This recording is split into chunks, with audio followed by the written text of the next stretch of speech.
जय श्री कृष्ण दोस्तों। एकादशी तिथि यानी भगवान श्री कृष्ण को अत्यंत प्रिय दिवस, एक ऐसा दिन जिसका पूर्ण श्रद्धा और निष्ठा से पालन करने से मनुष्य अपने आध्यात्मिक जीवन में तीव्रता से प्रगति कर सकता है। इस दिन का पालन करने से भगवान की विशेष कृपा अर्जित की जा सकती है और ऐसा ही एकादशी बस कुछ ही दिनों में आने वाली है। जी हाँ, इस बार मैं बात करने वाली हूँ सफला एकादशी पूजा के बारे में। एकादशी पूजा जो अपने नाम के अनुसार ही मनुष्य को सफल बना देती है। तो चलिए आज के वीडियो में हम लोग जान लेते हैं कि सफला एकादशी पूजा हमें कब करनी है, पूजा के क्या नियम होंगे और हम पूजा किस प्रकार से सरल तरीके से कर सकते हैं। तो चलिए, आपको जहां भी पूजन करनी है उस स्थान को आपको साफ कर लेना है। आप चाहे तो घर के मंदिर में भी पूजन कर सकते हैं या अलग से पाटा लगा करके भी पूजन कर सकते हैं। एकादशी वाले दिन प्रातः जल्दी उठना चाहिए, अपने दैनिक कार्य को समाप्त करते हुए गंगा जल से स्नान करना चाहिए, स्वच्छ साफ वस्त्र धारण कर लेना चाहिए। हो सके तो पीले रंग का वस्त्र धारण करें, बहुत ही अच्छा रहता है। अगर कुछ नहीं तो पीले रंग का दुपट्टा ही ओढ़ करके आपको पूजन करनी है। उसके बाद जहां कहीं भी आपको पूजन करनी है उस स्थान को साफ कर लें। आप चाहे तो मंदिर में भी पूजन कर सकते हैं या फिर आप अपने कहीं पर चौकी लगा करके भी पूजन कर सकते हैं। तो यहाँ पर मैंने चौकी लगा लिया है, उसके ऊपर पीले रंग का आपको वस्त्र बिछा देना। देखिए, भगवान श्री विष्णु को पीला रंग अत्यंत प्रिय होता है। फिर थोड़ा सा तिल का आसन देते हुए हमें भगवान श्री विष्णु के कोई भी विग्रह या अगर फोटो है आपके पास तो फोटो आपको ले लेनी है, उनको विराजमान कर देना है। साथ ही हमें गणेश जी को भी विराजमान करना है, तो गणेश जी के लिए भी थोड़ा सा तिल का या पुष्प का आसन देते हुए आपको यहाँ पर गणेश जी को भी विराजमान कर लेना है। अगर आप लड्डू गोपाल की सेवा करती हैं तो आप उनको भी यहाँ पर विराजमान करके पूजन कर सकते हैं। यह हमने सभी को, लड्डू गोपाल को मैंने पहले ही स्नान करा लिया था, तो सभी को हमने यहाँ पर विराजमान कर दिया है। इसके बाद देखिए, हमें एक देसी घी का दीपक प्रज्वलित करना है। तो उसके लिए हमें क्या करना है, एक आप कोई सी भी थाली या फिर पात्र ले लें, उसमें आप स्वास्तिक बना लें। चंदन से ही बनाए, बहुत ही अच्छा होता है। तो यहाँ पर हमने चंदन से स्वास्तिक बना लिया। इसके ऊपर ही हमें देसी घी का दीपक प्रज्वलित करना है। आप चाहें तो तिल के तेल का दीपक भी प्रज्वलित कर सकते हैं। तो यहाँ पर हम श्री गणेश जी का नाम लेते हुए दीपक को प्रज्वलित कर लेंगे। अब हमें जो है ना, व्रत का संकल्प लेना है। तो देखिए, व्रत का संकल्प आपको किस प्रकार से लेना है, आप मन ही मन व्रत का संकल्प ले सकते हैं। तो हाथ में आप थोड़ा सा जल या पुष्प और तिल लेकर के मानसिक संकल्प आप करें। तो किस प्रकार से करेंगे, हे नारायण, हे भगवान, आपकी प्रसन्नता के लिए, आपको प्रसन्न करने के लिए, आपकी शरणागति पाने के लिए आज मैं पौष माह कृष्ण पक्ष सफला एकादशी का व्रत कर रहा हूँ या कर रही हूँ। भगवान, हमें अपनी शक्ति, अपनी भक्ति, अपनी असीम अनुकंपा प्रदान करना, हमारे व्रत की रक्षा करना। ऐसा बोलकर हाथ में जो भी आपने जल या पुष्प लिया है वो भगवान जी के पास आपको छोड़ देना है। अब भगवान जी का पूजन हमें शुरू करनी है। भगवान नारायण का जो भी विग्रह हो, शालिग्राम भगवान हो या लड्डू गोपाल, उनको प्रत्यक्ष किसी पात्र या थाली प्लेट में रख करके आपको स्नान करा लेना है, गंगा जल से, दूध से, पंचामृत आदि से। यदि भगवान जी की फोटो है तो देखिए, हमने यहाँ पे फोटो ले रखा है और लड्डू गोपाल को हमने पहले ही स्नान करा लिया था, तो हमें यहाँ पर जल के छींटे लगाते हुए सभी को भावपूर्ण स्नान कराना है। तो यहाँ पर हम गंगा जल मिश्रित जल लेकर के यहाँ सभी को भावपूर्ण स्नान करा लेंगे। स्नान कराने के बाद वस्त्र की भावना से हम कलावा समर्पित कर देंगे। तो यहाँ पर हमने गणेश जी को कलावा समर्पित कर दिया है। श्री विष्णु के जो हमने विग्रह लिया है, फोटो ली है, उनको हम यहाँ पर वस्त्र समर्पित कर देंगे। लड्डू गोपाल को हमने पहले से ही वस्त्र धारण करवा रखा है, तो यहाँ पर हमने वस्त्र सबको समर्पित कर दिया है।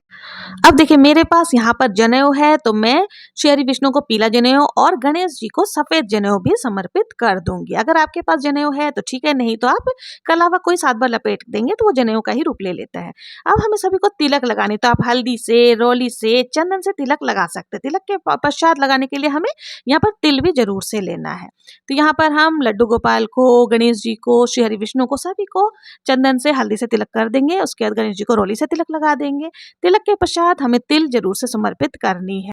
सभी को तिलक लगाने के पश्चात दीपक की भी पूजन हमें यहीं पर कर लेनी है, तो हम दीपक पर भी तिलक आदि लगा देंगे। और देखिए, थोड़ा सा जो तिल है ना, वो आपको दीपक में भी जरूर से डालनी है, यानी अग्नि में भी जरूर से डालनी है। ऐसी मान्यता है कि अग्नि में जितने तिल चटकते हैं उतने ही हमारे पापों का अंत होता है। फिर अगर आपके पास पुष्प है तो आप पुष्प भी समर्पित कर दे। अगर पीले रंग का पुष्प मिल जाए तो बहुत ही उत्तम है। तो यहाँ पर पीले रंग का पुष्प मैंने सभी को समर्पित कर दिया। अगर फूल ना भी मिले तो बिना फूलों के भी पूजन कर सकते हैं, कोई दिक्कत नहीं है। अब हम भोग प्रसाद समर्पित करेंगे। तो देखिए, चूंकि इस समय सर्दी पड़ने लग जाती है तो आप तिल से बनी हुई मिठाइयों का भोग लगा सकते हैं, तिल गुड़ का भोग लगा सकते हैं, पंचमेवा का भोग लगा सकते हैं, क्योंकि एकादशी के व्रत में जो है ना फलाहार का ही भोजन भोग जो है वो लगाया जाता है। तो यहाँ पर हमने पंचमेवा का भोग लगा दिया, तिल और गुड़ का भोग लगा दिया है। इसके साथ ही देखिए, हमें ऋतुफल और कुछ ऐसी जरूरी चीजें होती है, उनका हमें जरूर से भोग लगाना चाहिए। देखिए, उसमें आपको नारियल ले लेना है, नींबू आपको ले लेना है, सुपारी आपको लेना है, और इसके साथ ही आपको अनार जरूर से लेना होता है। देखिए, इन चीजों का बाद में दान भी किया जाता है, तो आप अनार भी जरूर से रख ले। साथ ही साथ आपको नारियल जो है ना वो पानी वाला होना चाहिए, नींबू जो हम लोग शरबत के लिए यूज करते हैं।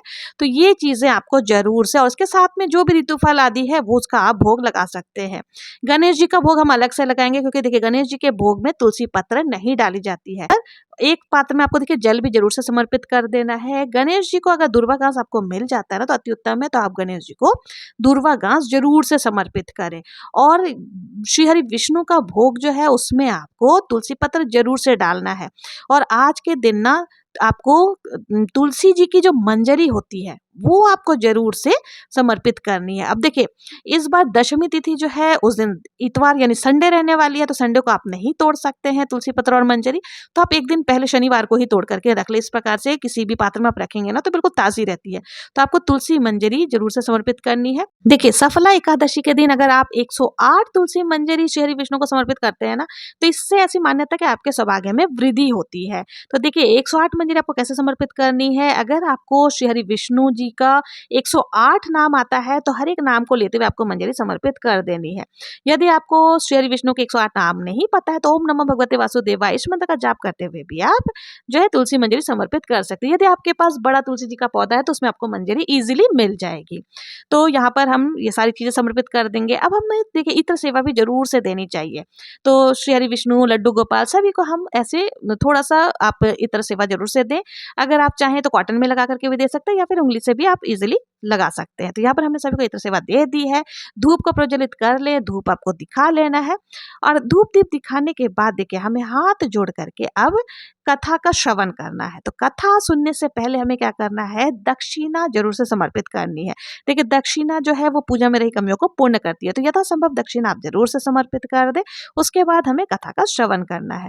कथा सुनने के लिए आपको क्या करना है, एक कलश में जल लेना है। और कथा कभी भी खाली हाथ नहीं सुनी जाती, तो अपने दाएं हाथ में थोड़े से तिल और पुष्प लेकर के आप कथा का श्रवण कर सकते हैं। तो यहाँ पर मैंने थोड़ा सा तिल और पुष्प ले लिया है। अब बहुत ही प्रेम पूर्वक हम कथा सुनेंगे। देखिए, कथा आप चाहे तो आपके पास अगर व्रत कथा की पुस्तक है तो वहां से आप कथा पढ़ सकते हैं। और यदि आपके पास कोई पुस्तक नहीं है तो मेरे चैनल पर कथा का वीडियो भी ऑलरेडी डला हुआ है, वहां से आप लोग देख सकते हैं। बहुत ही प्रेम पूर्वक कथा का श्रवण करने के बाद हमने जो हाथ में पुष्प और तिल लिया था वो हमें श्री हरि विष्णु को समर्पित कर देना है। थोड़े से तिल आपको जल के कलश में भी डाल देना है। इस तरह से बहुत ही अच्छी तरीके से हमारी जो है कथा पूर्ण हो जाएगी। अब हमें आरती करनी है। तो देखिए, एकादशी के दिन में अगर आपने अखंड ज्योत जलाया है तो उसको आपको नहीं हिलाना है, आपको अलग से दीपक प्रज्वलित करके आरती करनी है। आप चाहें तो दीपक से प्रज्वलित करके कर सकते हैं, या फिर आप कपूर से भी आरती कर सकते हैं। तो यहाँ पर हम लोग बहुत ही प्रेम पूर्वक कपूर प्रज्वलित करके आरती करेंगे। तो पहले हमें गणेश जी की आरती कर लेनी है, श्री हरि विष्णु की आरती कर लेनी है। इस तरह से बहुत ही प्रेम पूर्वक हमें आरती कर लेनी है। बहुत ही प्रेम पूर्वक आरती करने के बाद देखिए आपको इस आरती को पूरे घर में भी जरूर से घुमाना है। आप देखिएगा कैसे आपके घर से नेगेटिविटी दूर होती है और पॉजिटिविटी का वास होता है। और आपके घर में जितने भी सदस्य हैं सभी को आपको आरती जरूर से देनी है।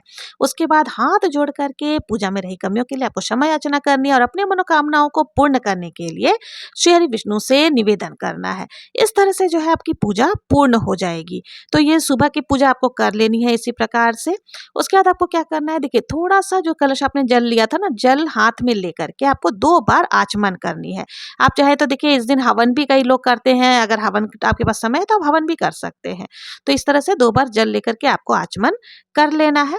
और देखिए एकादशी के व्रत में आपको चौकी अभी नहीं हिलानी है। जो आपने जल का कलश लिया था उसे आपको सूर्यदेव को अर्घ्य दे देना है। और जो भी भोग प्रसाद आदि है वो परिवार में बांटकर खा सकते हैं। और जो हमने अलग से सुपारी और अनार और नारियल और नींबू आदि चढ़ाए थे इनको हमें दान करना होता है। तो इस तरह से जो है हमारी सुबह की पूजा पूर्ण हो जाएगी। और दान जो है हमें नेक्स्ट डे करना है, यानी द्वादशी के दिन करना है। व्रत का पारण भी द्वादशी के दिन ही करना होता है।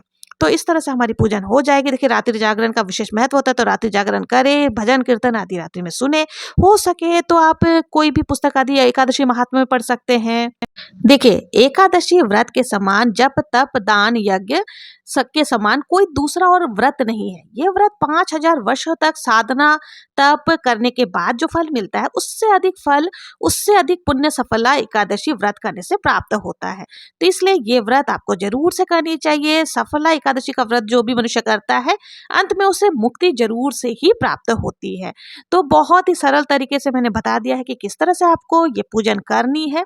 अगर आप लोगों को ये पूजा विधि पसंद आई हो, मेरा वीडियो जरा भी आप लोगों के लिए यूजफुल हो, तो प्लीज अगर अभी तक मेरे चैनल को सब्सक्राइब नहीं किया है तो सब्सक्राइब करें, लाइक करें और ज्यादा से ज्यादा शेयर जरूर से करें। मिलते हैं नेक्स्ट वीडियो में किसी और पूजा विधि के साथ। तब तक के लिए जय श्री कृष्णा, जय श्री हरि विष्णु।